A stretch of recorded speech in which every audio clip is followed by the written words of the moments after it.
ویسر لی امری واحلل عقدۃ من لسانی یفقہوا قولی ربی یسر ولا تعسر وتمم بالخیر۔ پارہ نمبر 1 اور رکوع نمبر 14 ہے، آیت نمبر 113۔ وقالتی اور کہا، اور قالت کہا، الیہود یہود نے، لیستی نہیں ہے، لیسا ہوتا ہے نہیں، تو لیستی یعنی چونکہ مونس کے صیغے آ رہے ہیں سارے، اسی لیے وہ بھی مونس کے صیغے میں آ رہا ہے۔ لیستی نہیں ہے، النصارى عیسائی، علی شیء کسی چیز پر۔ وقالتی اور کہا، النصارى عیسائیوں نے، لیستی نہیں ہے، الیہود یہودی، علی شیء کسی چیز پر، وہم حالانکہ وہ، یتلون وہ پڑھتے ہیں، یا وہ کے معنوں میں تلو یعنی تلاوت کرتے ہیں، پڑھتے ہیں، واو نون جمع کو ظاہر کر رہا ہے کہ وہ پڑھتے ہیں، الکتاب کتاب۔ کذالک اسی طرح، کا مطلب ہوتا ہے کی طرح، ذالک یہ، تو اسی طرح، قالا کہا، الذین ان لوگوں نے، لا نہیں، یعلمون وہ جانتے یا علم رکھتے، مثلا قولہم ان کی بات کی طرح، فاللہ پھر اللہ تعالیٰ، یحکم فیصلہ کرے گا، بینہم درمیان ان کے، یوم دن القیامہ قیامت کے، فیما جن میں کانوا تھے وہ، فی جس میں، یختلفون وہ اختلاف کرتے، فمن اور کون، اظلم بڑا ظالم ہے، ممن اس سے جس نے، منع روکا، مساجدہ مسجدوں سے، مسجد ان کی جمع مساجد، اللہ تعالیٰ کی، ان یہ کہ یذکرہ ذکر کیا جائے، فیہا اس میں، فی میں ہا اسمہ اس کا نام، وسعی اس نے کوشش کی، فی خرابہا ان کو ویران کرنے کی، اولئک یہی لوگ، ما نہیں کانوا تھا، لہم ان کا، ان یہ کہ یدخلوہا وہ ان میں داخل ہوتے، الا مگر خائفین ڈرتے ہوئے، لہم ان کے لیے، فی دنیا دنیا میں، خزی رسوائی ہے، ولہم اور ان کے لیے، فی الآخرۃ آخرت میں، عذاب عذاب عظیم بہت بڑا۔ فللہ اور اللہ تعالیٰ کے لیے، المشرق مشرق والمغرب اور مغرب، فأینما چنانچہ جدھر بھی، تولو تم رخ کرو گے، فثم تو اسی کی طرف ہے، وجہ چہرہ، اللہ تعالیٰ کا، ان یقیناً اللہ تعالیٰ، واسع بڑی وسعت والا ہے، علیم سب کچھ جاننے والا ہے۔ وقالوا اور انہوں نے کہا، اتخذ بنا رکھی ہے، اللہ تعالیٰ نے، ولدن اولاد، سبحانہ پاک ہے وہ، بلکہ لہو اس کا ہے، ما جو کچھ، فی السماوات آسمانوں میں ہے، والارض زمین میں ہے، کل سب کے سب، لہو اس کے لیے، قانتون فرما بردار ہیں۔ بدیع موجد ہے، السماوات آسمانوں کا، والارض اور زمین کا، وَإِذَا اور جب، قضا وہ فیصلہ کرتا ہے، امرن کسی کام کا، فَإِنَّمَا تو یقیناً، فاتو انما یقیناً، یقول وہ کہتا ہے، لہو اس کو، کن ہو جا، فیکون تو وہ ہو جاتا ہے۔ اب یہ دیکھیں، کن کا جو صیغہ ہے وہ کس کا صیغہ ہے؟ ماضی کا، کن ہو، یعنی یہ جو ہے نا، اصل میں یہ تھا، یعنی حکمیہ جملے میں آتا ہے یہ، ٹھیک ہے نا، کن ہو جا، تو فیکون، فا تو آگے جو یا آ رہی ہے وہ مضارع کی آ رہی ہے، ٹھیک ہے، یعنی مضارع کو ظاہر کر رہا ہے، یعنی تو وہ ہو جاتا ہے، یعنی اس کا میننگ جو پریزنٹ میں کریں گے نا یا فیوچر میں، تو یہ جو کن ہے یہ حکمیہ جملہ ہے، اصل میں یہ بنتا ہے، یہ بھی مضارع سے ہی بنتا ہے۔ وقالا اور کہا، الذین ان لوگوں نے، جو لا نہیں، یعلمون وہ علم رکھتے، لولا کیوں نہیں، یکلمونا بات کرتا ہم سے، کلام کرنا، کلیمو، اللہ تعالیٰ، او یا تأتینا آتی ہمارے پاس، آیا کوئی نشانی، کذالک اسی طرح، قالا کہا، الذین ان لوگوں نے، جو من قبلہم ان سے پہلے تھے، مثل قولہم ان کی بات کی طرح، تشابہت ایک جیسے ہو گئے، قلوبون دل ان کے، قلب ان کی جمع قلوب، قد یقیناً بینا صاف صاف بیان کر دی ہم نے الآیات آیتیں لقوم ان لوگوں کے لیے جو یوقنون یقین کرتے ہیں انا یقیناً ہم ارسلنا کا بھیجا ہم نے آپ کو بالحق حق کے ساتھ بشیراً خوشخبری سنانے والا و نذیرا اور ڈرانے والا بلا اور نہیں تسالو تم سے سوال کیا جائے گا ان اصحاب الجحیم اہل دوزخ کے بارے میں بلن اور ہرگز نہیں ترضا راضی ہوں گے ان کا آپ سے الیہود یہودی ولا اور نہ النصارى عیسائی حتیٰ یہاں تک کہ تتبع آپ پیروی کریں ملتہم ان کی ملت کی کل آپ کہہ دیں ان یقیناً ہدا ہدایت اللہ اللہ تعالیٰ کی ہوا وہی الہدا ہدایت ہے ولا ان اور یقیناً اگر اتبعت آپ نے پیروی کی اہواءہم ان کی خواہشات کی بعد اللہ جی اس کے جو جا کا آ چکا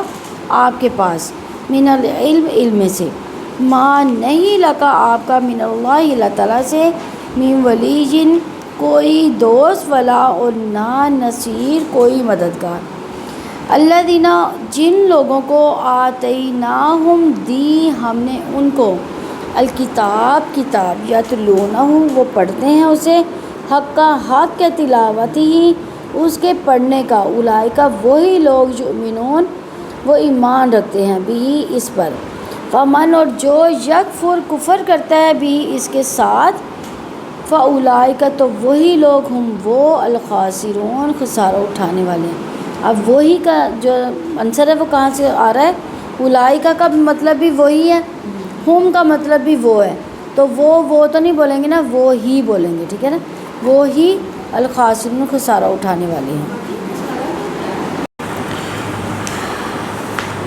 وقالت اليهود ليست النصارى على شيء وقالت النصارى ليست اليهود على شيء وهم يتلون الكتاب كذلك قال الذين لا يعلمون مثل قولهم فالله يحكم بينهم يوم القيامة فيما كانوا فيه يختلفون اور یہود نے کہا کہ عیسائی کسی چیز پر نہیں عیسائیوں نے کہا کہ یہودی کسی چیز پر نہیں حالانکہ وہ سب کتاب پڑھتے ہیں اسی طرح ان کی بات کہ جیسی بات ان لوگوں نے کی جو علم ہی رکھتے پھر اللہ تعالیٰ قیامت کے دن ان کے درمیان ان معاملات کا فیصلہ کرے گا جس میں وہ اختلاف کرتے تھے یعنی اہل کتاب خود پرستی اور ضد میں اس مقام پر پہنچ گئے کہ انہیں اپنے سوا کوئی حق میں نظر نہیں آتا تھا انہوں نے ایک دوسرے کو بھی گمراہ اور کافر قرار دے دیا جیسے قالت الیہود لیست النصارى علی شیء یعنی یہود نے نبیوں اور بزرگوں سے تعلق کو حق پرستی کا معیار بنایا اس لیے وہ خود کو حق پر سمجھتے تھے وقالت النصارى لیست الیہود علی شیء عیسائیوں نے اپنے اندر خاصیت یہ رکھی کہ اللہ تعالیٰ نے اپنا اکلوتا بیٹا ان کو بھیجا ہے اس لیے وہ اپنے آپ کو حق پر سمجھتے تھے وہم یتلون الکتاب یعنی حالانکہ وہ سب کتاب کی پڑھتے تھے کتاب کی تلاوت کرتے تھے یعنی اللہ تعالیٰ کی کتاب تورات جسے یہودی پڑھتے تھے انجیل جسے عیسائی پڑھتے تھے تو اس سے مراد یہ کہ اللہ تعالیٰ کی کتاب پڑھنے کے باوجود انہوں نے اپنا عقیدہ درست نہیں کیا اپنی زندگی درست نہیں کی فخر الدین رازی نے اس آیت کی تفسیر میں لکھا ہے کہ نبی کریم صلی اللہ علیہ وسلم کی امت بھی اسی بیماری میں مبتلا ہو گئی ہے یعنی اب دیکھا جائے تو ہماری امت میں بھی یہی چیز ہے ہم کیا کہتے ہیں ایک ہی اسلام ہے ایک ہی کتاب ہے ایک ہی نبی ہے لیکن ہم کیا کہتے ہیں کہ وہ کافر ہے یعنی ہم ایک دوسرے کے فرقے کو کافر قرار دیتے ہیں تو ہر ایک جماعت دوسری جماعت کی تکفیر کرتی ہے اس کو کافر قرار دیتی ہے حالانکہ قرآن سبھی پڑھتے ہیں وَأَنَّ هَذَا صِرَاطِي مُسْتَقِيمًا فَاتَّبِعُوهُ وَلَا تَتَّبِعُوا السُّبُلَ فَتَفَرَّقَ بِكُمْ عَنْ سَبِيلِهِ اور بلا شبہ یہی میرا راستہ جو سیدھا ہے چنانچہ تم اس کی پیروی کرو اور دیگر راستوں کی پیروی نہ کرو کہ وہ تمہیں اللہ تعالیٰ کے راستے سے جدا کر دیں زید بن ارقم سے روایت کی ہے کہ رسول اللہ صلی اللہ علیہ وسلم نے فرمایا آگاہ رہو میں تمہارے پاس دو بہت بھاری اور عظیم چیزیں چھوڑے جا رہا ہوں ان میں سے ایک ہے اللہ تعالیٰ کی کتاب اور دوسرا سنت یعنی اللہ کی کتاب جو ہے اللہ تعالیٰ کی رسی ہے، جو اس کی تباہ کرے گا وہ ہدایت پر رہے گا، اور جو اسے چھوڑ دے گا وہ گمراہ ہو جائے گا۔ صحیح مسلم کی 6228 نمبر حدیث ہے۔ کذالک قال الذین لا یعلمون مثل قولہم، اسی طرح کی بات ان لوگوں نے کہی جو علم نہیں رکھتے تھے، یعنی جو علم نہیں رکھتے تھے وہ کون سے تھے؟ ایک تو اہل کتاب تھے، یعنی ایک کے پاس تورات تھی، ایک کے پاس انجیل تھی، اور ایک وہ لوگ تھے جو ان کی پڑھا ہی نہیں تھا ان کو، یعنی وہ مشرک تھے، یعنی وہ بتوں کی پوجا کرتے تھے، کفار مکہ یعنی مشرکین عرب، جن کو اہل کتاب کے مقابلے میں بے علم کہا جاتا تھا، یعنی وہ اہل کتاب نہیں تھے لیکن بے علم تھے۔ تو مشرک ہونے کے باوجود اہل عرب یہ گمان رکھتے تھے کہ وہ حق پر ہیں۔ مشرکوں نے نبی صلی اللہ علیہ وسلم کو صابی کہا۔ صابی کسے کہا جاتا ہے؟ جو صابی عیسائی کو نہیں کہتے، بے دین، بے دین، یعنی اس وقت اس کو کہا جاتا تھا۔ اس وقت تو ہم یہ کہتے ہیں نا کہ بے دین کو، جو جس کا کوئی دین نہیں ہوتا اس کو صابی کہتے ہیں، لیکن اس وقت جو دین سے پھر جانے والا بندہ ہوتا تھا اس کو کہا جاتا تھا مرتد، نہیں مرتد، یعنی وہ ہم لوگ وہ تو اسلام سے پھر جانے والے کو مرتد کہا جاتا ہے نا، لیکن ایک دین سے دوسرے دین میں جو چلے جاتا تھا اس کو کہا جاتا تھا صابی۔ واللہ یحکم بینہم یوم القیامۃ فیما کانوا فیہ یختلفون، پھر اللہ تعالیٰ قیامت کے دن ان کے درمیان ان معاملات کا فیصلہ کرے گا جس میں وہ اختلاف کرتے تھے۔ یعنی اللہ تعالیٰ ہر طرح کے اختلاف کا فیصلہ کب کرے گا؟ قیامت کے دن کرے گا۔ یعنی حالانکہ یہودی کیا کہتے ہیں؟ ہم رائٹ پر ہیں، وہ عیسائی کیا کہتے ہیں؟ ہم رائٹ پر ہیں، ہم جنت میں جائیں گے، اور یہ جو بے دین ہے وہ کہتے ہیں ہم رائٹ پہ ہیں۔ یہ تو دونوں فرقے جو ہے ایسے ہی ہیں۔ تو اللہ تعالیٰ کہتے ہیں ان تمام اختلافات کا فیصلہ قیامت کے دن میں کر دوں گا۔ آیت نمبر 114 ہے، وَمَنْ أَظْلَمُ مِمَّنْ مَنَعَ مَسَاجِدَ اللَّهِ أَن يُذْكَرَ فِيهَا اسْمُهُ وَسَعَىٰ فِي خَرَابِهَا أُولَٰئِكَ مَا كَانَ لَهُمْ أَن يَدْخُلُوهَا إِلَّا خَائِفِينَ لَهُمْ فِي الدُّنْيَا خِزْيٌ وَلَهُمْ فِي الْآخِرَةِ عَذَابٌ عَظِيمٌ۔ اور اس سے بڑا ظالم اور کون ہے جس نے اللہ تعالیٰ کی مسجدوں سے روکا کہ ان میں اس کا نام لیا جائے، ان کو ویران کرنے کی کوشش کی۔ انہی لوگوں کا حق نہ تھا کہ ان میں داخل ہوتے مگر ڈرتے ہوئے، ان کے لیے دنیا میں رسوائی ہے، آخرت میں ان کے لیے بہت بڑا عذاب ہے۔ یعنی اس سے بڑا ظالم اور کون ہوگا جس نے اللہ تعالیٰ کی مسجدوں سے جانے سے روکا۔ یہ کیسے جایا جا سکتا ہے؟ کیسے روکا جا سکتا ہے؟ نماز یعنی کہ ان کو ڈرا کے یا کسی طریقے سے مسجد میں نماز نہ پڑھنے ادا کرنے دی جائے، یا اور کسی خوف پیدا کیا جائے، خوف پیدا کیا جائے، جیسے نبی صلی اللہ علیہ وسلم کو روکا گیا خانہ کعبہ جانے سے۔ یہ بھی مسجدوں کو ویران کرنے، جب ہم جیسے ہم ایک فرقے بنا لیتے ہیں نا، جیسے ہم کہتے ہیں اہل سنت ہیں، کہتے ہیں وہابی ہمارے وہ نہ آئیں، اور وہابی کیا کہتے ہیں؟ اہل سنت نہ آئیں۔ اسی طرح جو دوسرے فرقے ہیں، دیوبندی ہیں، شیعہ ہیں، وہ ایک دوسرے کی عبادت گاہوں میں جو ہے جانا ممنوع ہے۔ یعنی اس سے کیا ہوتا ہے؟ ایک الگ سے فرقہ بن گیا ہوا ہے، یعنی فرقے جو ہے وہ اپنی اپنی عبادت گاہوں میں جا رہے ہیں، ورنہ اور کوئی دوسرا فرقہ کسی دوسرے فرقے کی مسجد میں نہیں جاتا۔ یعنی اگر ہم یعنی مسجد کی بنیاد جو ہے صرف عبادت رکھیں، اللہ تعالیٰ کی رضا کے لیے عبادت رکھیں، تو پھر اس میں فرقہ نہیں دیکھا جاتا۔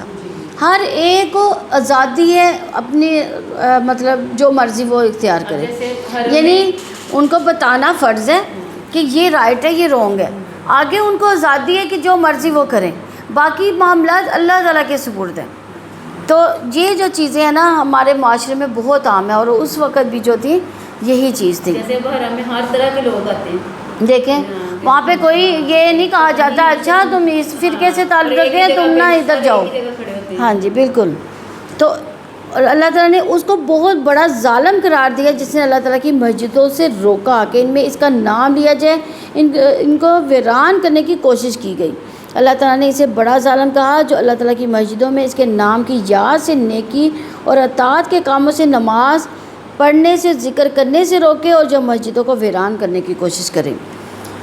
تو قریش نے اللہ تعالیٰ کی عبادت گاہوں میں اللہ تعالیٰ کی یاد سے کیسے روکا؟ 6 ہجری میں قریش نے مسلمانوں کو عمرہ کرنے سے روکا۔ اللہ تعالیٰ کی مساجد میں اللہ تعالیٰ کی یاد سے کیسے روکا جا سکتا ہے؟ کہ اللہ تعالیٰ کی مساجد میں ان کے ذکر و فکر سے روکا جاتا ہے، اللہ تعالیٰ کی مساجد میں اس کی عبادت سے روکا جاتا ہے۔ اسی طرح مساجد میں اکثر تقریب کاری بھی کی جاتی تاکہ مسجدوں کا نام بدنام کیا جا سکے، خوف زدہ ہو جائیں لوگ۔ تو عیسائیوں نے روم کے بادشاہ کے ساتھ مل کر بیت المقدس میں یہودیوں کو عبادت کرنے سے روکا تھا اور اس کی تقریب کاری میں حصہ لیا تھا۔ مشرکین مکہ جنہوں نے مسلمانوں کو اللہ تعالیٰ کے گھر سے روکا تھا، نبی صلی اللہ علیہ وسلم اور مسلمانوں کو مکہ سے ہجرت پر بھی مجبور کیا گیا۔ بیت اللہ میں مسلمانوں کو عبادت سے روکا گیا تھا، یعنی یہ مختلف طریقے ہیں جو ان کو مسلمانوں کو روکنے کے۔ تو صلح حدیبیہ کے موقع پر مسلمانوں کو عمرہ کرنے سے روکا تھا۔ اوفی نے اپنی تفسیر میں ابن عباس کا یہ قول نقل کیا کہ وہ نصارہ تھے جنہوں نے یہود کو بیت المقدس میں نماز پڑھنے سے روکا تھا، اور بخت نصر بابلی مجوسی کی مدد کی تھی جس نے بیت المقدس کو تاراج کیا تھا۔ یعنی بخت نصر اس وقت کا بادشاہ تھا، اور اس نے جو تھا اپنے ملک میں اسی طرح خانہ کعبہ کی جیسے ایک عبادت گاہ تعمیر کروائی تھی تاکہ جو لوگ ادھر جاتے ہیں وہ ہماری طرف آئیں۔ تو یہ بھی جو تھا نا اس نے یہ تو اس کے بارے میں پڑھا تھا ہم نے، فیل کا جو تھا بادشاہ، ہاں یہ بخت نصر بھی کچھ اسی طرح کا ہی ہے، اس نے بھی ایسے ہی بنایا تھا نا اپنے۔ تو ابن جریر نے اسی رائے کو اختیار کیا ہے۔ یہ آیت اس بات کی دلیل ہے کہ مساجد کی تعمیر اور انہیں ظاہری اور معنوی طور پر آباد کرنے سے بڑھ کر ایمان والی کوئی بات نہیں، جیسا کہ اللہ تعالیٰ نے دوسری جگہ فرمایا انما یعمر مساجد اللہ من آمن باللہ والیوم الآخر، یقیناً اللہ تعالیٰ کی مسجدوں کو وہی آباد کرتا ہے جو اللہ تعالیٰ اور آخرت کے دن پر ایمان رکھتا ہے۔ تو اللہ تعالیٰ نے اپنے گھروں کو بلند کرنے کا، ان کی عزت کا حکم دیا۔ ارشاد الہیہ فی بیوت اذن اللہ ان ترفع ویذکر فیہا اسمہ، اس کی روشنی پانے والے ان گھروں میں ہوتے ہیں جن کے بارے میں اللہ تعالیٰ نے حکم دیا کہ وہ بلند کیے جائیں۔ نہیں دیکھیں جو مسجدوں کی طرف جانا ہے، وضو کر کے جو گھر سے مسجد کی طرف جاتا ہے اس کا ہر قدم جو ہے عبادت گنا جاتا ہے، یعنی کتنا اجر ہے اس پر۔ لیکن ہم اگر مسجد میں اس لیے جائیں کہ چلے وہاں پہ ہم کوئی چیز آ رہی ہے، کوئی خریداری کریں گے یا کسی کو مل لیں گے، یعنی اس نیت سے نہ ہو کہ ہم اللہ تعالیٰ کی رضا حاصل کر رہے ہیں، تو کیا وہ جانا ہمارا ثواب کا باعث ہوگا؟ یا اسی طرح جیسے خطبہ سنا جا رہا ہے تو لیکن کوئی باہر کوئی بڑی اچھی چیز بیچنے والا آیا تو خطبہ سنتے سنتے کیا ہم وہ جا کے خرید سکتے ہیں؟ یہ بھی نہیں کرنا چاہیے، یہ بھی گناہ کے کاموں میں ہے۔ وسع فی خرابیہ، اللہ تعالیٰ کی مسجدوں کو ویران کرنے سے مراد ہے کہ یعنی اس کی مراد معنوی اور حصی دونوں اعتبار سے ویران کرنا ہے۔ اور حصی ویرانی کا مطلب ہے منہدم کرنا، اجاڑنا ہے، ان میں گندگی پھیلانا وغیرہ۔ معنوی ویرانی کا مطلب ان مساجد میں اللہ تعالیٰ کے ذکر سے روکنا، اور یہ عام ہے، اس زمرے میں وہ تمام لوگ آتے ہیں جو ان صفات سے متصف ہیں۔ اس میں اصحاب فیل بھی شامل ہے، قریش بھی شامل ہے، جب انہوں نے حدیبیہ کے ساتھ رسول اللہ صلی اللہ علیہ وسلم کو مسجد حرام میں داخل ہونے سے روک دیا تھا۔ اس گروہ میں وہ نصرانی اور اہل ظلم بھی شامل ہیں جنہوں نے اللہ تعالیٰ کی مخالفت کرتے ہوئے پوری کوشش سے بیت المقدس کو ویران کیا۔ آج بھی دیکھیں بیت المقدس میں نماز پڑھنے سے روکا جاتا ہے۔ اور وہ ابرا تھا جس نے وہ بنایا تھا اپنا ایک اسی کے خانہ کعبہ کے لیول پہ ایک چیز بنائی تھی۔ بیت المقدس میں جو وہاں پہ حکومت جو ہے وہ یعنی کہ یہ بیت المقدس کی جو ساری انتظام ہے وہ تو مسلمان ہے، لیکن وہ کیسے روکتے ہیں؟ یہ حکومت کی طرف سے نہیں، اصل میں جو ہے نا بیت المقدس جو ہے نا عیسائیوں اور یعنی یہودیوں کے لیے بھی معتبر ہے نا، یعنی وہ بھی اس کی طرف رخ کر کے نماز پڑھتے ہیں نا، اور ان کی ایک دیوار ہے جس کو ہاں دیوار گریہ بولا جاتا ہے، جہاں لپٹ کر اور دعائیں کرتے ہیں۔ ان کا یہ قول ہے کہ یہ جو ہے نا دیوار اس پر ہماری جو ہے نا دعائیں قبول ہوتی ہیں۔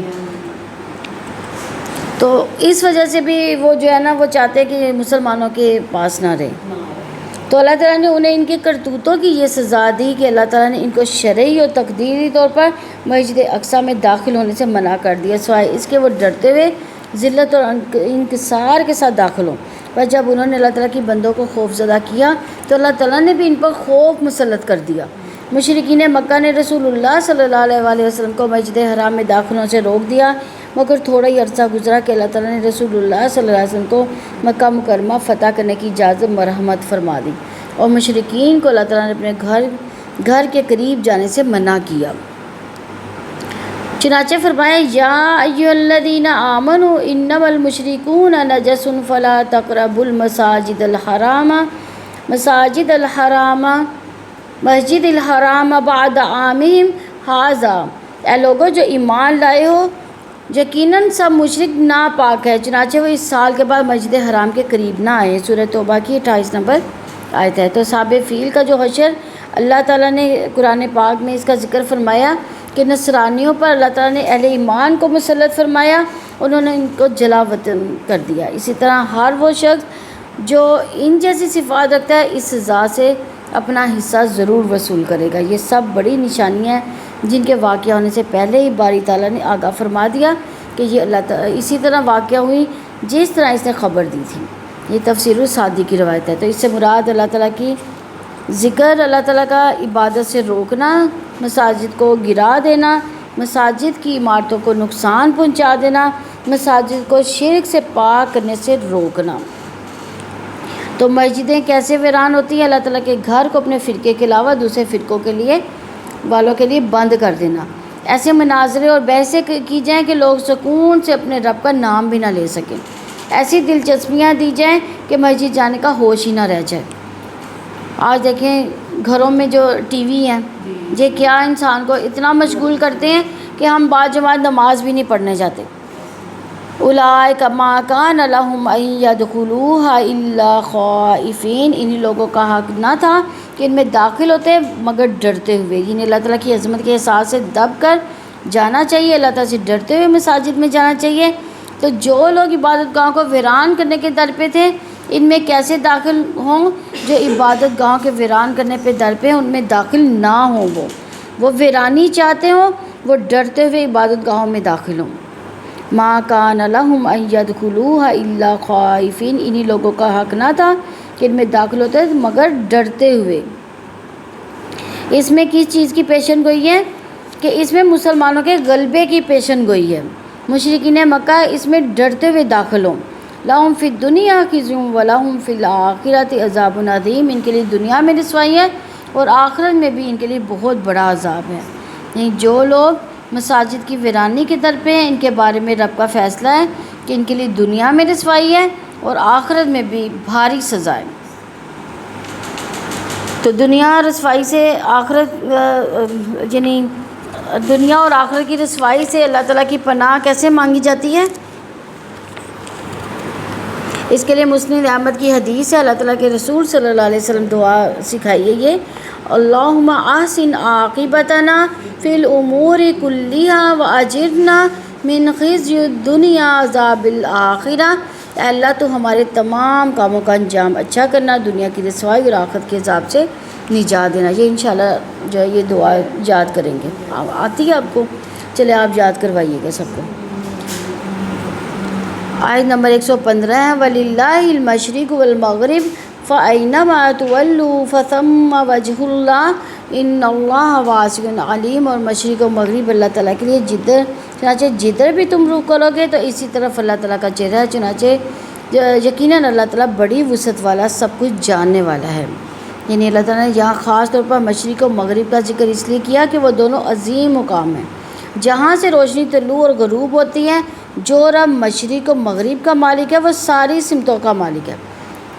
تو عبداللہ بن عمر رضی اللہ عنہ بیان کرتے ہیں کہ رسول اللہ صلی اللہ علیہ وسلم مکہ سے مدینہ جا رہے تھے، دوران سفر آپ اپنی سواری پر جدھر بھی ان کا رخ ہوتا نماز پڑھ لیا کرتے تھے۔ ابن عمر فرماتے ہیں اسی سلسلہ میں یہ آیت نازل ہوئی، فَإِنَّمَا تُوَلُّوا فَثَمَّ وَجْهُ اللَّهِ، مسلم کی 1612 نمبر حدیث ہے۔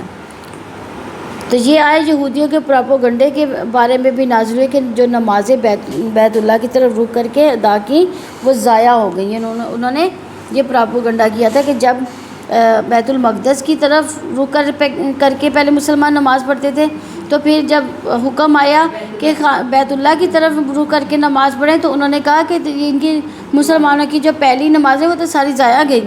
تو اس کا جواب دیا کہ مشرق ہو اور مغرب ہو اللہ تعالیٰ کے لیے ہی ہیں یہ سارے. اللہ تعالیٰ کی عبادت کرنے والے جدھر بھی رخ کریں گے وہی اللہ تعالیٰ کا رخ ہے. تو اللہ تعالیٰ نے اپنی عبادت کے لیے خاص سمت کا تعین عبادت کی تعظیمی ضرورت کو پورا کرنے کے لیے کیا. اس کا مطلب یہ نہیں کہ اللہ تعالیٰ اسی خاص رخ میں ہے. آپ جہاں بھی رخ کرو گے اللہ تعالیٰ کا رخ ہے، لیکن شرط یہ کہ اس جانب رخ پھیرنا اللہ تعالیٰ کا حکم سے ہو. فثم وجہ اللہ سے اللہ تعالیٰ کے چہرے کا ثبوت ملتا ہے مگر جیسے اس کی ذات کے لائق ہے. وجہ کے کیا معنی ہے؟ وجہ کے چہرہ، اور یہاں پہ چہرے سے مراد کہ یعنی اللہ کی طرف، یعنی ادھر سے یہ ثبوت ملتا ہے کہ اللہ تعالیٰ کے چہرے کا ثبوت مل رہا ہے مگر جیسے اس کی ذات کو لائق ہے. یقیناً اللہ تعالیٰ کے چہرہ مخلوق کے چہروں کے مشابہ نہیں ہے. تو تم اس میں کہا گیا کہ تم جدھر بھی رخ کرو گے ادھر ہی اللہ تعالیٰ کا رخ ہے کہ الفاظ انسان پر گہرے اثرات ڈالتا ہے. انسان کو اللہ تعالیٰ کی عظمت کا احساس ہوتا ہے، انسان کو یہ یقین حاصل ہوتا ہے کہ وہ میری سنتا ہے، مجھے دیکھتا ہے، میری دعائیں قبول کرتا ہے.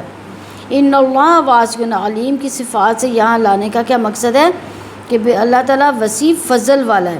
اس نے اپنے علم اور فضل سے وسعت سے اپنے احکامات میں وسعت رکھی ہے. یعنی اللہ تعالیٰ علیم ہے، وہ مخلوقات، ان کی ضروریات، ان کی نیت اور ان کے حالات کو جانتا ہے. یعنی کس رخ پر اسے کس نیت سے کیا عبادت کی ہے، اللہ تعالیٰ علیم ہے، وہ دلوں کے حال جانتا ہے.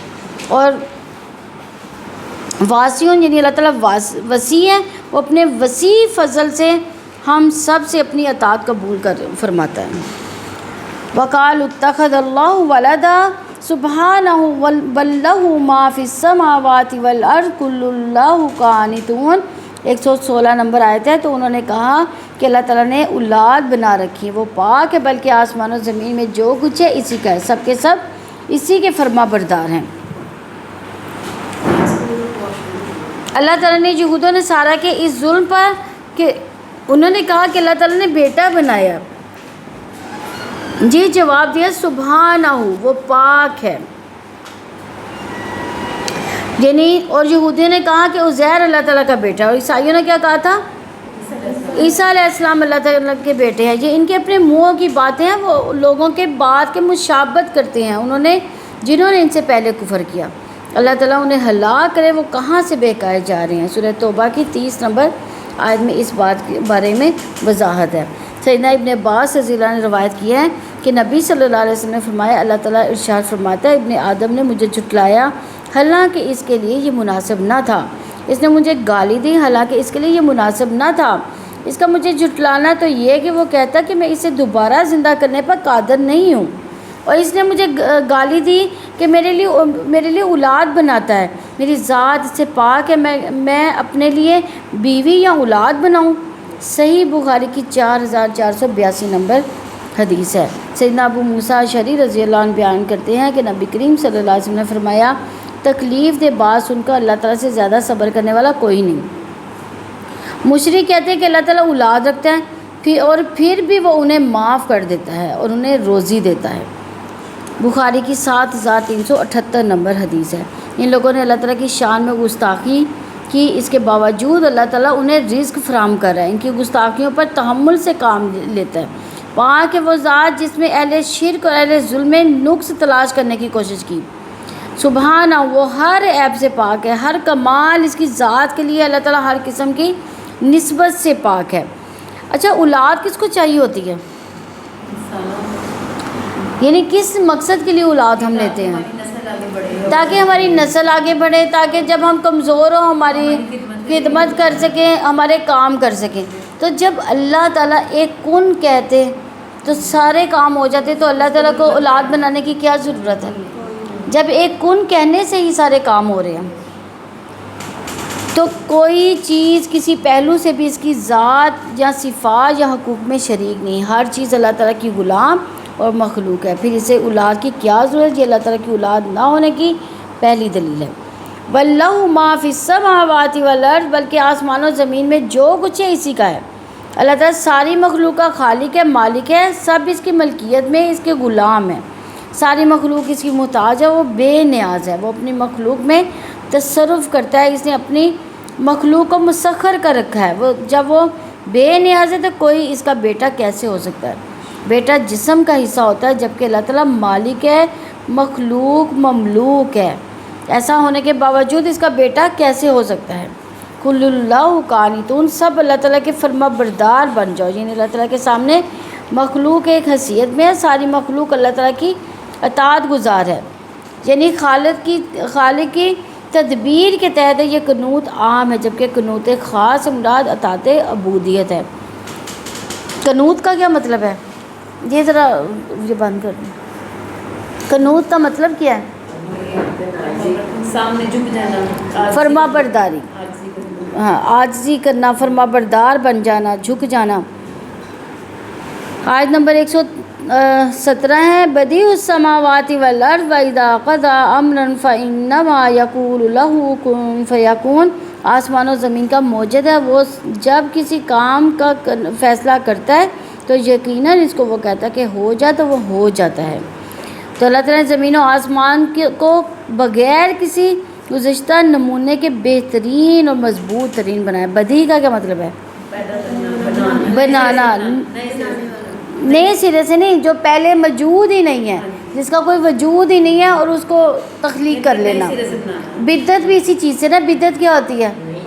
نئی چیز ایجاد کرنا، نئی چیز کا ایجاد کرنا، اور بدیع بھی اسی لفظ ہے، یعنی نئی چیز ایجاد کرنا، یعنی کوئی اس کا نمونہ نہیں تھا، پہلے کچھ بھی نہیں تھا، زمین و آسمان کی کوئی اس کے برابر کی کوئی چیز تھی ہی نہیں، اللہ تعالیٰ نے خود سے تخلیق کی ہے آسمانوں کو اور زمینوں کو۔ اللہ تعالیٰ نے زمین و آسمان کے رب ہونے سے، جبکہ وہ پہلی بار نہیں تھے، اپنے بدیع ہونے کا شعور دلایا کہ موجودگی ثابت کرتی ہے کہ وہ اپنے پہلے ایسا کچھ نہ تھا، جس سے یہ ثابت ہوتا ہے کہ نئے سرے سے پیدا ہوئے۔ اللہ تعالیٰ نے آسمان و زمین کو بغیر کسی سابق یعنی مثال کے بغیر پیدا کیا، جس طرح اس نے مسیح علیہ السلام کو بغیر باپ کے کلمہ کن سے پیدا کیا۔ لفظ بدعت بھی اسی سے نکلا۔ ہر وہ بات جو اسلام میں نہیں پیدا کی جائے، جس کی تائید قرآن و سنت سے نہ ملے، اسے بدعت کہا جاتا ہے، جیسے کہ صحیح مسلم میں ہے کہ سیدنا جابر رضی اللہ عنہ سے روایت ہے کہ رسول اللہ صلی اللہ علیہ وسلم نے فرمایا، حمد و ثنا کے بعد یاد رکھو بہترین بات اللہ تعالیٰ کی ہے، کتاب ہے، اور بہترین ہدایت محمد صلی اللہ علیہ وسلم کی ہدایت ہے، اور بدترین کام دین میں نئی بات ایجاد کرنا، اور ہر بدعت گمراہی ہے۔ صحیح مسلم کی 2005 نمبر حدیث ہے۔ اسلام میں ہر نئی بات بدعت ہے، اور ہم اسی کو بڑا جو ہے وہ عبادت سمجھ کے کرتے ہیں۔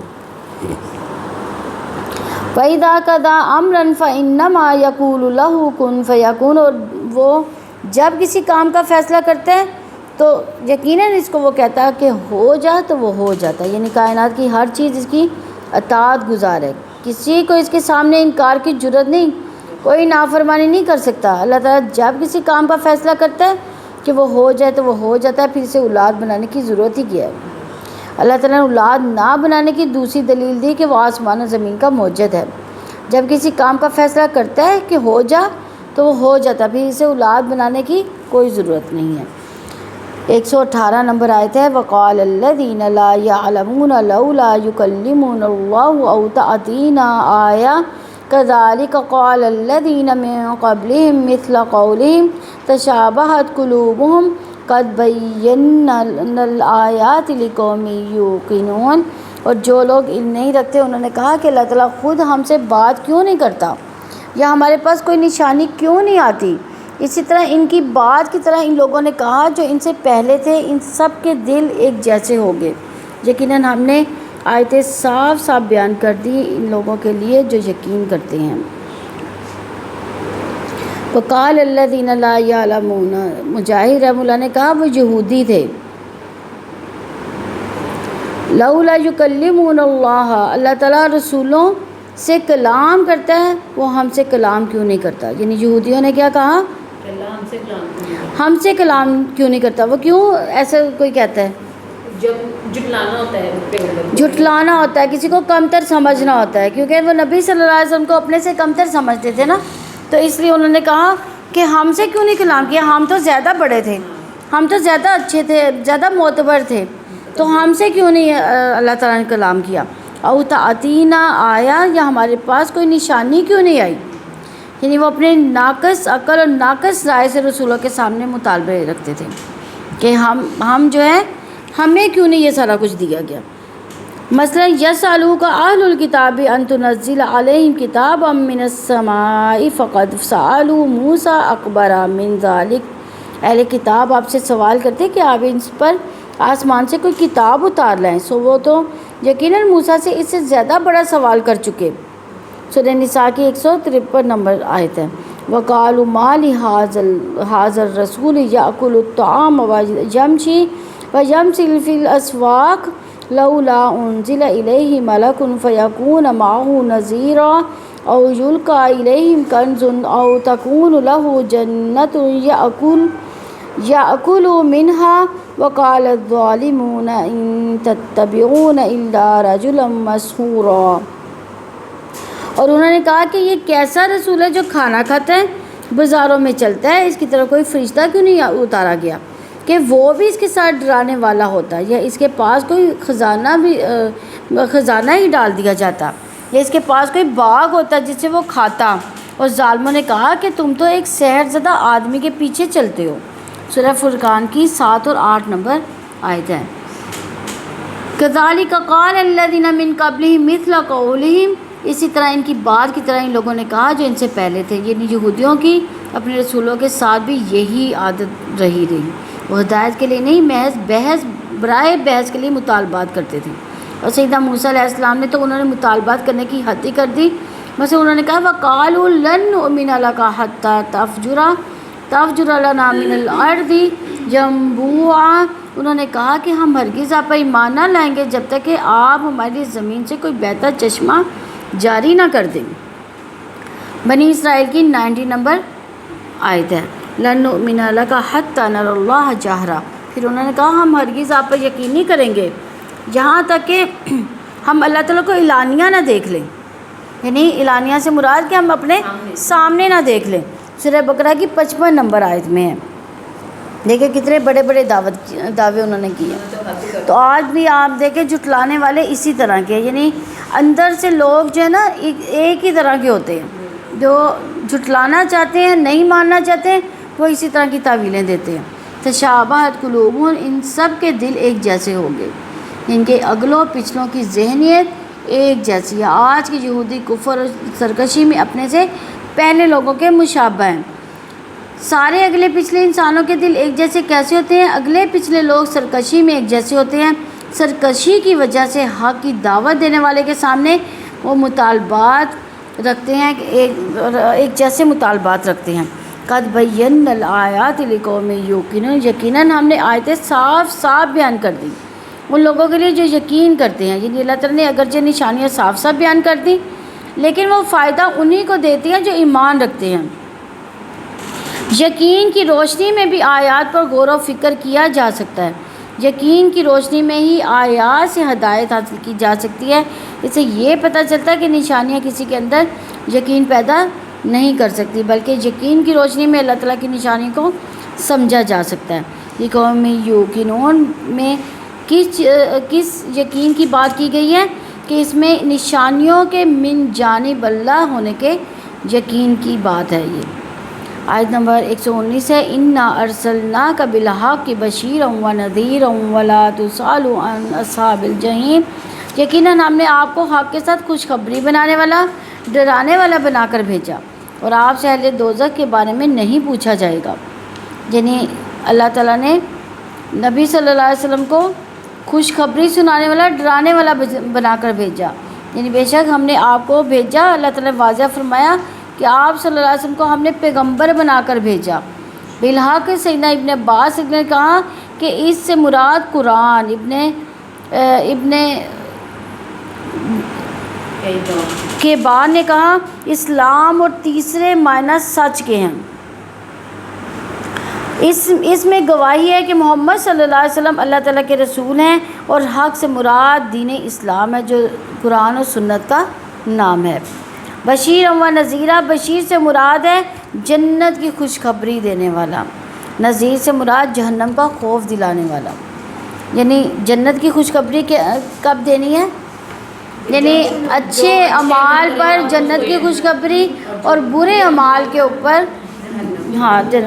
یعنی نذیر ایسا، یہ ڈراوا نہیں ہے کہ مطلب ایسا نہیں ہے، یعنی یہ ڈراوا نہیں، یعنی ایک کہہ لیں کہ انذار ہوتا ہے، یعنی کسی کو اویئر کرنا، اویئرنیس دینا کہ اگر ایسا ہو جائے گا تو اس طرح سے ہوگا، اور اس طرح سے کرو گے تو اس طرح سے ہوگا، یہ والی چیز ہے۔ یعنی ڈرانا، وہ ڈرانا نہیں ہے کہ ایسے دبکا دیا اور ایسے، بس ایسی بات نہیں۔ ابن عباس رضی اللہ عنہ نے کہا کہ جنت کی خوشخبری دینے والے اور آگ سے ڈرانے والے، مومنوں کو ثواب کی خوشخبری دینے والے، کافروں کو عذاب سے ڈرانے والے۔ ابن عباس رضی اللہ عنہ میں اسی طرح مروی ہے کہ جب یہ آیت نازل ہوئی تو نبی صلی اللہ علیہ وسلم نے کوہ صفا پر چڑھ کر بطون قریش کو آواز لگانا شروع کی کہ اے بنی فہر، اے بنی عدا، یہاں تک کہ سب کے سب اکٹھے ہو گئے، حتیٰ کہ کوئی آدمی خود نہ جا سکتا تھا، تو اس نے اپنا قاصد بھیج دیا کہ دیکھو معاملہ کیا ہے۔ غرض قریش آگے اور ابو لہب بھی آ گیا۔ اس کے بعد آپ صلی اللہ علیہ وسلم نے فرمایا تم لوگ یہ بتاؤ کہ اگر میں یہ خبر دوں کہ ادھر وادی میں شاہ سواروں کی ایک جماعت ہے جو تم پر چھاپا مارنا چاہتی ہے، تو کیا تم مجھے سچ مانو گے؟ لوگوں نے کہا ہاں، ہم نے آپ پر سچ ہی کا تجربہ کیا، یعنی آپ ہمیشہ سچے ہیں۔ آپ صلی اللہ علیہ وسلم نے فرمایا اچھا، تو میں تمہیں ایک سخت عذاب سے پہلے خبردار کرنے کے لیے بھیجا گیا ہوں۔ اس پر ابو لہب نے کہا غارت ہو، تو نے ہمیں اس لیے جمع کیا؟ اس پر سورہ لہب نازل ہوئی۔ ابو لہب کے دونوں ہاتھ غارت ہوں اور وہ خود غارت ہو گیا۔ بخاری کی 4801 نمبر حدیث ہے۔ یہ ان آیات پر مشتمل ہے جنہیں رسول اللہ صلی اللہ علیہ وسلم لے کر نازل ہوئے۔ یہ 3 امور کی طرف اشارہ ہے۔ پہلا رسول اللہ صلی اللہ علیہ وسلم کی رسالت کا، دوسرا آپ صلی اللہ علیہ وسلم کی سیرت طیبہ کا، آپ صلی اللہ علیہ وسلم کا طریقہ اور آپ صلی اللہ علیہ وسلم کی رہنمائی کا، تیسرا قرآن و سنت کی معرفت۔ پہلا اور دوسرا نقطہ اللہ تعالیٰ کی ارشاد انا ارسلناک میں داخل ہے کہ تیسرا نقطہ اللہ تعالیٰ کی ارشاد بالحق میں داخل ہے، یعنی رسول اللہ صلی اللہ علیہ وسلم کی بعثت اور رسالت کی وضاحت ہے کہ رسول اللہ صلی اللہ علیہ وسلم بعثت سے قبل اہل زمین کو جو حالت تھی وہ معلوم ہے۔ کیسی حالت تھی؟ بت پرستی تھی، آگ تھی، صلیب کی عبادت میں مبتلا تھے وہ سب۔ ان کے لیے جو دین آیا انہوں نے اسے تبدیل کر کے رکھ دیا تھا، یہاں تک کہ وہ کفر کی تاریکیوں میں ڈوبے ہوئے تھے اور کفر کی تاریکی ان پر چھائی ہوئی تھی۔ البتہ اہل کتاب کی کچھ باقیات تھیں جو دین اسلام پر قائم رہیں، اور وہ بھی رسول اللہ صلی اللہ علیہ وسلم کی بعثت سے تھوڑا سا پہلے ناپید ہو چکی ہوئی تھی۔ یہ بھی معلوم ہے کہ اللہ تبارک تعالیٰ نے اپنی مخلوق کو عبث اور بے فائدہ نہیں پیدا کیا، نہ اس کو بے حساب و کتاب آزاد چھوڑا ہے۔ یعنی اگر اللہ تعالیٰ نے ہمیں پیدا کیا ہے تو اس کا کیا مقصد ہے؟ اللہ تعالیٰ کی عبادت کرنا۔ اور یہ بھی معلوم ہے کہ اللہ تبارک تعالیٰ نے اپنی مخلوق کو عبث و بے فائدہ پیدا نہیں کیا، نہ اس کو بے حساب و کتاب چھوڑا، یعنی اس کا حساب بھی ہوگا، کیونکہ وہ حکیم اور دانا، باخبر، صاحب قدرت، نہایت رحم والا ہے۔ بس اس کی حکمت اپنے بندوں پر اس کی بے پایا رحمت کا تقاضا ہے کہ وہ ان کی طرف ایک نہایت عظمت والا رسول مبعوث کرے جو انہیں ایک اللہ تعالیٰ کی عبادت کا حکم دے جس کا کوئی شریک نہیں۔ ایک عقل مند شخص محض آپ صلی اللہ علیہ وسلم کی رسالت ہی کی بنا پر آپ صلی اللہ علیہ وسلم کی صداقت کا پہچان لیتا ہے، اور یہ اس بات کی بہت بڑی علامت ہے۔ دیکھیں قرآن اگر ہم پڑھیں تو کیا ہمارے دل بدلے بغیر رہ سکتے ہیں؟ قرآن ہی سب سے بڑی دلیل ہے، اور آپ صلی اللہ علیہ وسلم یہ قرآن ہی بتا رہا ہے کہ اللہ تعالیٰ کے رسول ہیں۔ رہا دوسرا نقطہ، تو جس نے رسول اللہ صلی اللہ علیہ وسلم کو اچھی طرح پہچان لیا، اسے آپ صلی اللہ علیہ وسلم کی بعثت سے قبل آپ کی سیرت، آپ کے طریقے زندگی، آپ کا کامل ترین خصلوں طور پر آپ کی نشر و ماہ کی معرفت حاصل ہو گئی۔ پھر بعثت کے بعد آپ کے مقارنہ میں عظیم اور روشن اخلاق بڑھتے چلے گئے، یعنی پہلے ہی ماشاءاللہ آپ صادق اور امین مشہور تھے، لیکن جب وہی نازل ہوئی اس کے بعد آپ کے اخلاق اور بلند ہو گئے۔ بس جنہیں ان اخلاق کی معرفت حاصل ہوگی انہوں نے آپ کے احوال کو اچھی طرح جانچ لیا جسے معلوم ہو گیا کہ ایسے اخلاق صرف انبیاء کاملین ہی کے ہو سکتے ہیں، کیونکہ اللہ تعالیٰ نے صاف اور ان کے صدق اور کذب کی معرفت کے لیے سب سے بڑی دلیل قرار دیا، یعنی جو اخلاق ہے وہی سب سے بڑی معرفت ہے۔ تو رہا تیسرا نقطہ کہ یہ عظیم شریعت اور قرآن کریم کی معرفت ہے جسے رسول اللہ صلی اللہ علیہ وسلم پر نازل کیا گیا، جو سچی خبروں، اچھے احکام، ہر برائی سے ممانعت اور روشن معجزات پر مشتمل ہے۔ کس میں ہے یہ روشن؟ قرآن پاک میں، یعنی قرآن پاک میں ہر طرح کی خبریں ہیں، ہر طرح کے احکامات ہیں، ہر طرح کے جو ہے پرانے یعنی نبیوں کی جو ہے سٹوریز بتائی گئی ہیں۔ کیوں بتائی گئی ہیں؟ ہمارے لیے عبرت کا نشان ہے وہ، اور جس نے آپ کی اطاعت کی بس تمام نشانیاں ان باتوں میں آ جاتی ہے۔ بشیرن یعنی آپ صلی اللہ علیہ وسلم اس شخص کو دنیاوی اور اخروی سعادت کی خوشخبری اور سنانے والے، جس نے آپ کی اطاعت کی، وہ نذیرہ اور اس شخص کو دنیاوی اور اخروی بدبختی اور ہلاکت سے ڈرانے والے ہیں جس نے آپ کی نافرمانی کی۔ یہ تفسیر الصادق کی روایت ہے۔ تو آپ صلی اللہ علیہ وسلم سے یہ بات کہی گئی کہ اگر لوگ ہدایت قبول نہ کرنے کے نتیجے میں دوزخ میں پہنچ جاتے ہیں تو آپ صلی اللہ علیہ وسلم سے یہ نہیں پوچھا جائے گا کہ وہ ایمان کیوں نہیں لے کر ہے، کیونکہ آپ کا کام پہنچا دینا ہے۔ ہاں، صرف ہدایت پہنچانا آپ کا کام ہے، ہدایت دینا کس کا کام ہے؟ اللہ تعالیٰ کا۔ آیت نمبر 120 ہے وَلَن تَرْضَىٰ عَنْكَ الْيَهُودُ وَلَا النَّصَارَىٰ حَتَّىٰ تَتَّبِعَ مِلَّتَهُمْ قُلْ إِنَّ هُدَى اللَّهِ وَهُوَ الْهُدَىٰ وَلَئِنِ اتَّبَعْتَ أَهْوَاءَهُمْ بَعْدَ الَّذِي جَاءَكَ مِنَ الْعِلْمِ مَا لَكَ مِنَ اللَّهِ مِنْ وَلِيٍّ وَلَا نَصِيرٍ۔ اور یہودی اور عیسائی آپ سے ہرگز راضی نہ ہوں گے یہاں تک کہ آپ ان کی ملت کی پیروی کریں۔ آپ کہتے ہیں یقیناً حقیقی ہدایت تو اللہ تعالیٰ کی ہدایت ہے، اور یقیناً اگر اس علم کے بعد جو آپ کے پاس آ چکا آپ نے ان کی خواہشات کی پیروی کی تو اللہ تعالیٰ سے بچانے میں نہ آپ کا کوئی دوست ہوگا نہ کوئی مددگار۔ یعنی اللہ تعالیٰ نے نبی صلی اللہ علیہ وسلم کو خبر دی کہ یہود و نصارہ آپ صلی اللہ علیہ وسلم سے اس وقت تک راضی نہیں ہوں گے جب تک آپ صلی اللہ علیہ وسلم ان کے دین کی پیروی نہ کریں، کیونکہ وہ اپنے دین کو ہی اصل حق سمجھتے ہیں۔ اس لیے آپ صلی اللہ علیہ وسلم انہیں خوش کرنے، اپنے مطابق بنانے کی خواہش ترک کر دیں، لیکن اللہ تعالیٰ کی خوشی کے لیے انہیں حق کی طرف بلاتے رہیے۔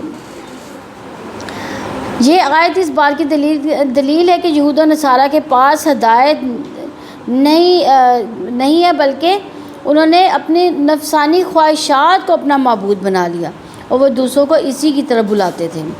اسی میں امت اسلامیہ کے لیے شدید وعید ہے کہ اگر قرآن و سنت کا علم آ جانے کے بعد یہود و نصارہ کی راہ اپنائیں گے تو اللہ کے عذاب سے انہیں کوئی نہیں بچا سکے گا۔ یہودی اور عیسائی مسلمانوں سے حسد کرتے تھے۔ انسان جس سے حسد کرتا ہے اس سے آخر کیسے راضی ہو سکتا ہے؟ حسد کس بات کی تھی ان کو؟ کہ ہمارے میں سے نبی نہیں آیا۔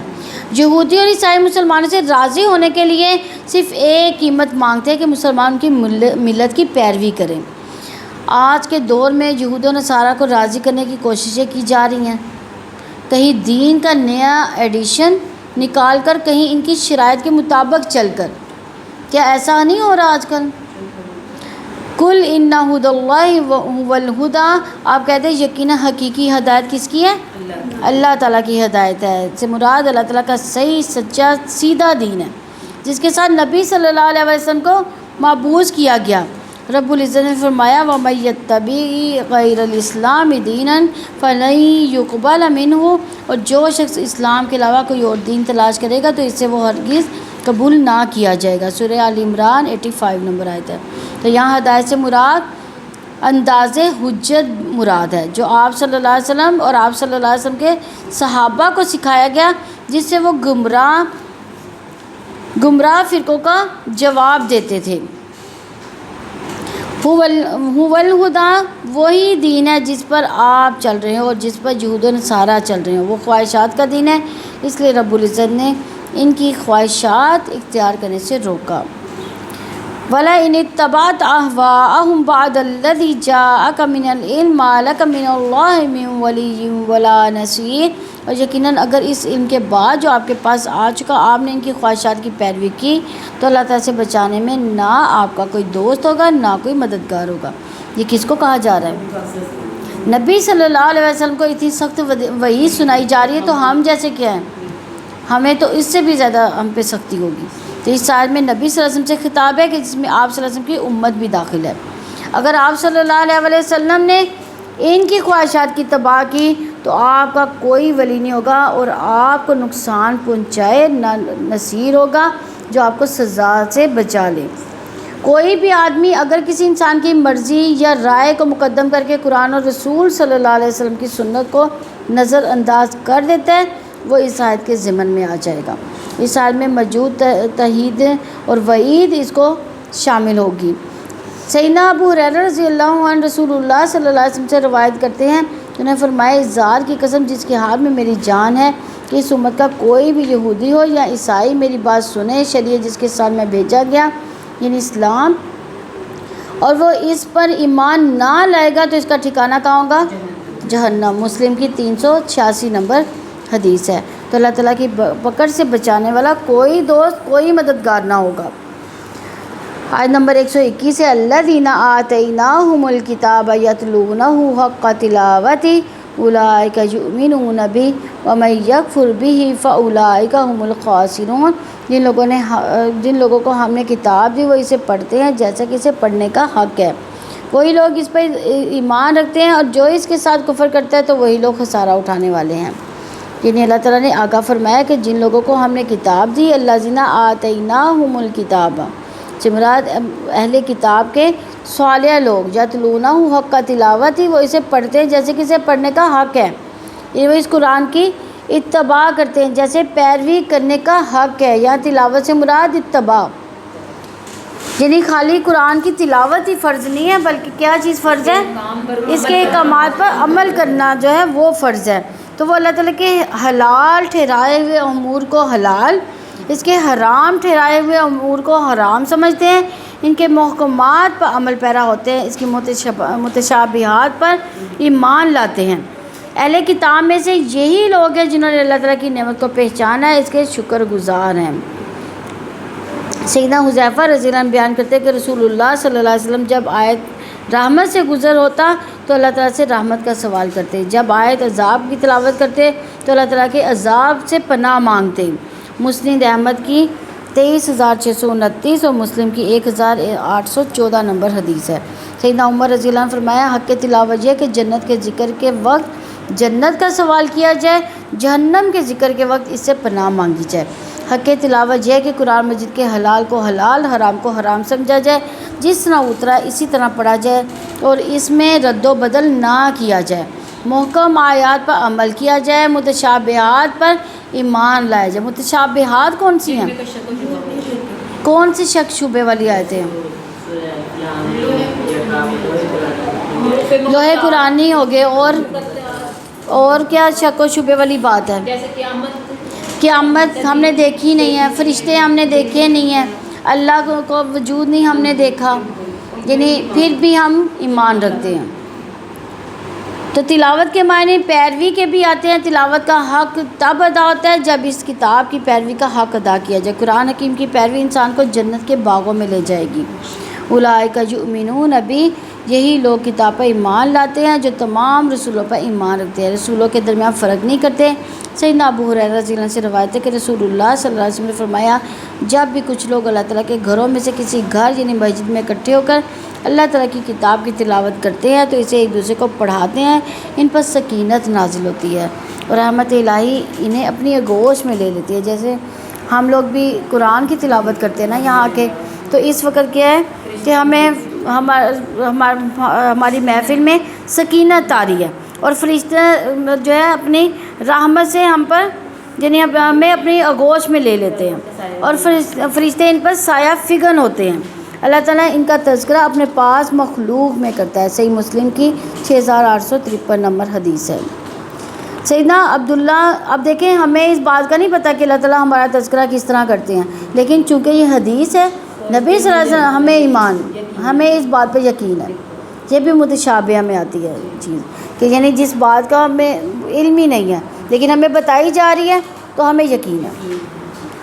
سیدنا عبداللہ بن عمر رضی اللہ عنہ سے روایت ہے کہ نبی کریم صلی اللہ علیہ وسلم نے فرمایا روزہ قرآن دونوں بندے کی سفارش کریں گے. روزہ کہے گا اے میرے رب میں نے اسے دن کے وقت کھانے اور پینے سے روک دیا تھا، اس کے متعلق میری سفارش قبول فرما. قرآن مجید کہے گا اے میرے پروردگار میں نے اسے رات کو نیند سے روکا تھا، میری سفارش قبول فرما. دونوں کی سفارش کو قبول کیا جائے گا. صحیح ترغیب کی روایت ہے 984.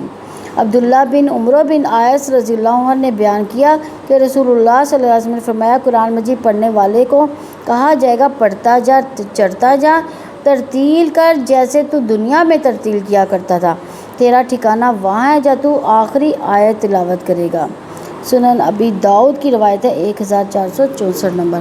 ابو موسیٰ اشعری رضی اللہ عنہ نے نبی کریم صلی اللہ علیہ وسلم سے فرمایا کہ اس کی مومن کی مثال جو قرآن کی تلاوت کرتا ہے سنترے کی سی ہے جس کا مزہ بھی لذیذ ہے، جس کی خوشبو بھی بہترین ہے. جو مومن قرآن کی تلاوت نہیں کرتا اس کی مثال کھجور کی سی ہے جس کا مزہ تو عمدہ ہے لیکن اس کی خوشبو نہیں ہے. اور اس بدکار یعنی منافق کی مثال جو قرآن کی تلاوت کرتا ہے نیاز بو کی سی ہے، اس کی تو خوشبو تو اچھی ہوتی ہے لیکن مزہ کڑوا ہوتا ہے. اور اس بدکار کی مثال جو قرآن کی تلاوت بھی نہیں کرتا اندرائن کی سی ہے جس کا مزہ بھی کڑوا، اس میں کوئی خوشبو بھی نہیں ہے. یہ بخاری کی 5020 نمبر حدیث ہے. ابو موسیٰ اشعری رحمہ اللہ فرماتے ہیں قرآن حکیم کی اتباع کرنے والا جنت کے باغیچوں میں اترنے والا ہے.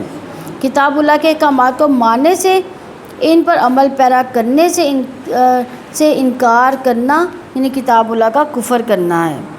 وَمَن يَكْفُرْ بِهِ فَأُولَٰئِكَ هُمُ الْخَاسِرُونَ، اور جو اس کے ساتھ کفر کا رویہ اختیار کرے وہ خسارہ پانے والے ہیں. یعنی سے مراد جو اہل کتاب نبی صلی اللہ علیہ وسلم پر ایمان نہیں لائیں گے وہ جہنم میں جائیں گے. اللہ تعالی ہمیں اللہ تعالیٰ کی نافرمانی کرنے کی توفیق ہی نہ عطا فرمائے. اللہ تعالیٰ ہمیں اپنا فرما بردار بنا لے اور ایسے کام کرنے کی توفیق عنایت فرمائے جس سے ہم جنت کے مستحق ہو جائیں. سبحانک اللہم و بحمدک نشہد ان لا الہ الا انت نستغفرک و نتوب الیک.